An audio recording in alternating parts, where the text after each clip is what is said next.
پہلی بات میں یہ کہنا چاہوں گا کہ اہل حدیث پر جو الزامات لگائے جاتے ہیں اس میں سے ایک بہت معروف الزام ہے کہ اہل حدیث ائمہ کو نہیں مانتے. بھائی ائمہ کو نہیں ماننے کا مطلب کیا ہوتا ہے؟ یہ بڑا ایک مجہول سے جواب ہوتا ہے، سب مطلب ایک مجہول سے اعتراض ہوتا ہے کہ اہل حدیث دین کے ائمہ کو نہیں مانتے، ائمہ دین کو نہیں مانتے. تو مطلب آپ ہم سے ائمہ دین سے کیا منوانا چاہتے ہیں؟ کیا چاہتے ہیں کہ آپ ہم مانیں؟ اگر آپ کا مطلب یہ ہے کہ ائمہ دین کو نہیں مانتے کا مطلب آپ کے نزدیک یہ ہے کہ ائمہ دین کو ہم خدا نہیں مانتے، تو ٹھیک ہے بھائی، ہم ائمہ دین کو خدا نہیں مانتے، ان کو اپنا رب نہیں مانتے، ہم ان کو رسول نہیں مانتے. کیا منوانا چاہتے ہیں آپ؟ ہم تمام ائمہ دین کو دین کا امام مانتے ہیں، علماء مانتے ہیں، اہل علم میں سے مانتے ہیں، ان کی خدمتوں کو تسلیم کرتے ہیں، انہوں نے دین کے لیے جو اپنی زندگیاں وقف کر دی اس کو بہت قدر کی نگاہ سے دیکھتے ہیں، ان کے جو فقہی سرمایہ ہے اس سے خوب خوب استفادہ کرتے ہیں الحمدللہ. یعنی بہت سارے لوگ جو جماعت اہل حدیث کے منہج کو نہیں جانتے ہیں، ان کو یہ لگتا ہے کہ ہمارا ائمہ دین سے کوئی تعلق اور رابطہ ہی نہیں ہے. تو ایسی بات نہیں ہے. ہم ائمہ دین کو ائمہ دین مانتے ہیں، ان کو رب تو نہیں مانتے، ان کو رسول نہیں مانتے، ان کو امام مانتے ہیں دین کا. ان کو درجہ دینا چاہیے نہ اس درجے سے گراتے ہیں نہ اس درجے سے بڑھاتے ہیں.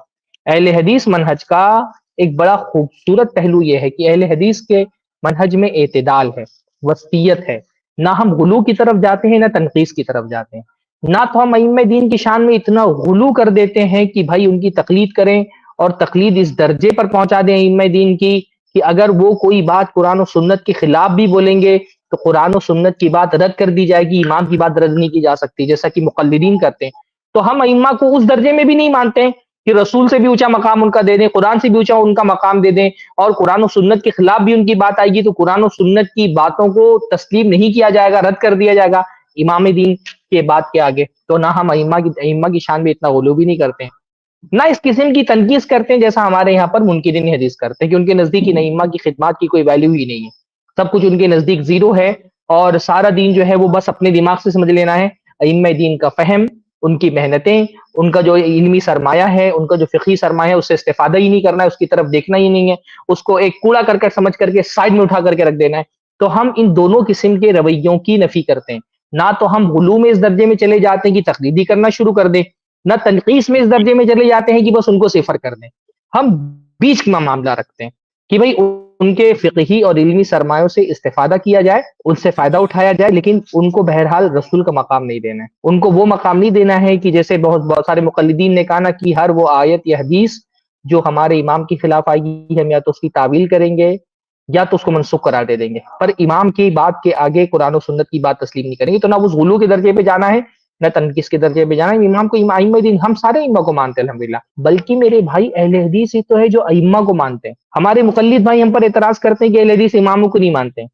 بھائی اہل حدیث ہی تو ہے جو اماموں کو مانتا ہے، مقلد اماموں کو تھوڑی مانتا ہے. مقلد تو ایک امام کو مانتا ہے. بھائی حنفی صرف امام حنیفہ کو مانتا ہے، شافعی صرف امام شافعی کو مانتا ہے، حنبلی صرف امام احمد حنبل کو مانتا ہے، مالکی صرف امام مالک کو مانتا ہے. اس کی ساری تگودو، ساری محنت، ساری کوششیں، استفادے کی ساری جو اس کے سرگرمیاں ہوتی ہیں وہ تو صرف اپنے امام یا اس امام کے مذہب پر جن لوگوں نے محنت کی ہے اسی تک کے محدود رہتی ہے. اہل حدیث ہی تو ہے جو تمام ائمہ سے استفادہ کرتا ہے.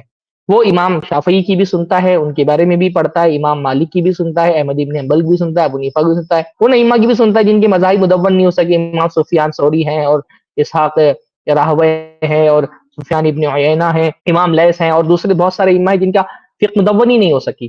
تو بھائی اماموں کو ماننے کی جہاں تک بات ہے تو دنیا میں واحد اہل حدیثی وہ جماعت ہے جو اماموں کو مانتی ہے، ورنہ تو ہر مقلد صرف اپنے امام کو مانتا ہے، اس کی ساری محنت اپنے امام کے لیے ہوتی ہے. یعنی تقلید کا بہت بڑا مسئلہ یہ ہے نا کہ انسان تقلید شروع کرتا ہے تو وہ بولتا ہے میں تو جاہل ہوں، مجھے تو کیونکہ دلائل سمجھ میں نہیں آتے ہیں تو اس لیے میں اپنے امام کی تقلید کروں گا، اور جاہل بول کر کے خود کو تقلید کے لیے جواز نکال لیتا ہے. جب تقلید کرنا شروع کرتا ہے تو اس کے پاس ماشاءاللہ اتنا علم آ جاتا ہے کہ پھر اپنے علم کی روشنی میں وہ دھڑا دھڑ امام شافعی کا رد کر رہا ہے. حنفی ہے، امام شافعی کا رد کر رہا ہے، امام شافعی کی دلائل کا رد کرنے کے لیے اس کے پاس علم آ گیا. جب تقلید کرنا تھا تو بول رہا تھا کہ میں جاہل ہوں، مجھے تو کچھ آتا جاتا نہیں تو میں اپنے امام کی تقلید کروں گا. اور جب تقلید کرنا شروع کر دیا تو اس کے پاس اتنا علم آتا ہے کہ وہ امام شافعی کا یہ قول ہے اور اس کی یہ دلیل ہے اور یہ قول ان کا امام حنیفہ کے خلاف ہے اور اس دلیل کا یہ جواب ہے، اور احمد بن حنبل کی دلیل کا یہ جواب ہے، اور جو ہے وہ امام مالک کی دلیل کا یہ جواب ہے. تو اس کو سارا علم آ جاتا ہے. تو بھائی اگر اس ماننا اس کو کہتے ہیں کہ کسی امام کا قول دلیل کی بنیاد پر ریجیکٹ کر دیا جائے تو ٹھیک ہے، ہم تو ہم دلیل نہیں مانتے امام کو. اور پھر تو آپ بھی بہت سارے امام کو نہیں مانتے، آپ بھی امام حنیفہ کے آگے قرآن و سنت نہیں مانتے تو آپ کے امام حنیفہ کے آگے امام مالک اور امام شافعی اور احمد بن حنبل کو ماننے کی کہاں سے بات آ گئی؟ تو اہل حدیث ہی تو ہے جو تمام ائمہ سے استفادہ کرتا ہے الحمدللہ.